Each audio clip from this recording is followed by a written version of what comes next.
August 15, 2024 independence day celebrate చేసుకోవాలని దేశమంతా ఉత్కంఠగా ఎదురు చూస్తుంటే డాక్టర్స్ అందరూ ప్రొటెస్ట్ చేస్తున్నారు. 9 ఆగస్టు 2024 అసలు ఏం జరిగింది? వీళ్ళందరూ ప్రొటెస్ట్ ఎందుకు చేస్తున్నారు? కోల్కతా ఆర్జికల్ మెడికల్ హాస్పిటల్లో నిర్భయ లాంటి మరొక ఘటన.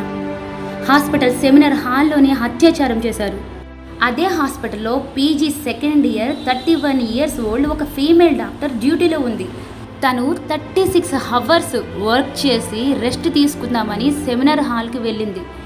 ఈ సెమినార్ హాల్కి వెళ్ళిన ట్రైనీ డాక్టర్స్ ఒక్కసారిగా ఆమెను చూసి షాక్కు గురయ్యారు. అప్పటి వరకు తమతోని డ్యూటీలో ఉన్న ట్రైనీ డాక్టర్ చనిపోయి రక్తపు మడుగులో ఉండడం చూసి షాక్ అయ్యారు. షాక్ గురైన వీళ్ళు పోలీసులకు కాల్ చేయకుండా ఆ కాలేజ్ యొక్క ప్రిన్సిపల్కి కాల్ చేశారు.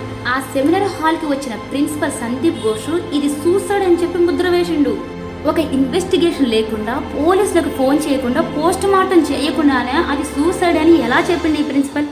అంతేకాదు వాళ్ళ పేరెంట్స్కి ఫోన్ చేసి తన కూతురు ఆత్మహత్య చేసుకుందని మరీ చెప్పింది ఈ ప్రిన్సిపల్. తన కూతురు ఆత్మహత్య చేసుకుందని పరిగెత్తుకుంటూ వచ్చినటువంటి పేరెంట్స్ని తన డెడ్ బాడీని కూడా చూపించనివ్వకుండా 3 గంటలు వెయిట్ చేయించుండు. ఆ 3 గంటలు కూడా రిక్వెస్ట్ చేసి చేసి చేసి బ్రతిమలా ఆడుకుంటే మాత్రమే ఆ డెడ్ బాడీని చూపించడానికి అనుమతించారు.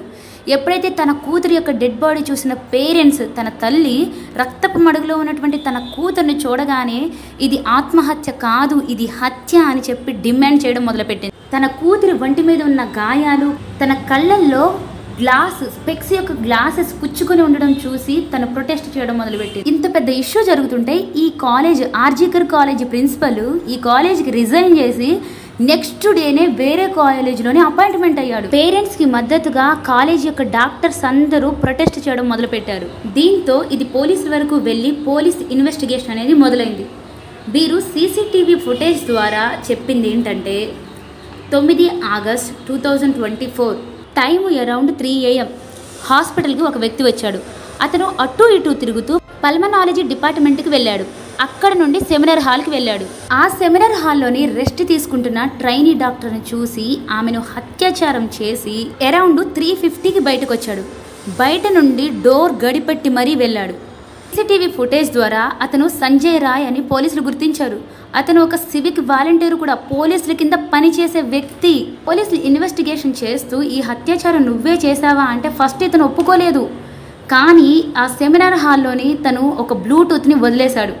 ఈ బ్లూటూత్ ఎప్పుడైతే పోలీసులు ఆన్ చేశారో ఆటోమేటిక్గా తన మొబైల్కు కనెక్ట్ అయింది. దీంతో ఈ అత్యాచారము సంజయ్ రాయే చేశాడని పోలీసులకి అర్థమైంది. ఆ తర్వాత ఈ సంజయ్ రాయ్ కూడా ఒప్పుకున్నాడు. ఈ హంతకున్ని పట్టుకున్నాంలే అనుకునే టైంలోని ఒళ్ళు గగుర్లు పొడిచేలా ఈ ట్రైనీ డాక్టర్ యొక్క పోస్ట్ మార్టం రిపోర్టు బయటకు వచ్చింది. ఆ రిపోర్ట్లోని తన ఒంటి నిండా గాయాలు, ఎడమ చేయి, ఎడమకాలు తీవ్రమైనటువంటి గాయాలు, కడుపులోని 150 grams సీమెన్, అంతేకాకుండా తన కళ్ళల్లోని కూడా స్పెక్స్ ఇవన్నీ కుచ్చుకొని ఉండడం చూసి ఇది ఒక్కరి వల్ల అయ్యే పని కాదు, దీంట్లో ఇంకా ఎవరో ఉన్నారనేటువంటి అనుమానాలు తలెత్తాయి. దీంతో ప్రొటెస్ట్ అనేది తీవ్రం అవ్వడంతో దీంట్లోని సుప్రీంకోర్టు అనేది జోక్యం చేసుకుంది. ఈ సుప్రీంకోర్టు ఈ కేసుని సిబిఐకి అప్పగించింది.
సొసైటీ మారుతుంది.